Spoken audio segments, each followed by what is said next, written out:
My dead wife called me, and she wasn't the scariest part. My wife and I had been married for 6 years. One evening, she was driving home from work when I got a call from the police. They told me she'd been in a terrible accident.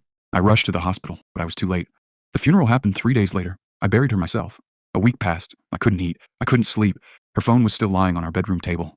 I couldn't bring myself to turn it on. Then, exactly at 2:17 a.m., it started ringing.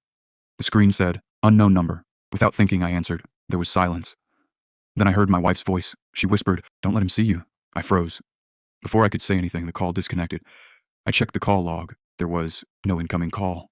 The next morning, I convinced myself I had imagined everything. Until that evening, a man knocked on my door.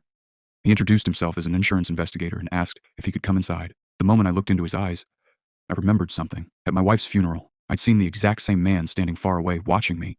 I refused to let him in and shut the door. A few hours later, the police called. They asked if I'd seen that investigator. I said yes. They went silent. Then the officer said, "Sir, we need you to leave your house immediately." I asked why. He replied, "Because the man you described died in a car crash 3 years ago."